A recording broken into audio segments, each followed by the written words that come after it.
আসসালামু আলাইকুম everyone. 12ই December আমরা হঠাৎ বসুন্ধরা সিটিতে চলে গেলাম। তারপর ওখানে গিয়ে দেখি যে আইসিসি চ্যাম্পিয়ন্স ট্রফি এসেছে।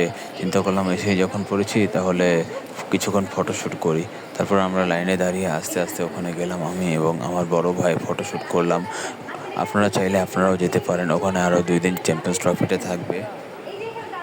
ওখানে ভলেন্টিয়ার আছে, আপনাদের মোবাইল দিয়ে আপনাদেরকে ছবি তুলে দিবে, ওনারাই সুন্দর করে বলবে যে এভাবে দাঁড়ান এভাবে দাঁড়ান। তো অনেক ভালো লাগলো। তারপর আমরা একেবারে টপ ফ্লোরে গিয়ে কিছু ওয়েস্টার্ন ড্রেস কিনলাম। চিন্তা করলাম যে বসুন্ধরায় যখন এসেছি তাহলে কিছু ওয়েস্টার্ন ড্রেস নিয়ে যাই।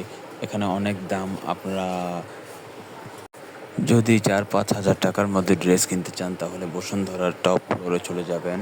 এই ড্রেসগুলো অনেক দাম ছিল, যার কারণে আমরা কিনতে পারিনি, আমাদের বাজেটের বাইরে ছিল। তারপর আর কি করলাম, কিছু না কিনে চলে গেলাম। চিন্তা করলাম মার্কেটে এসেছি, কোনো কিছু কিনতে পারিনি তো কী হয়েছে, ফটোশ্যুট তো করতে পেরেছি। আল্লাহ হাফেজ।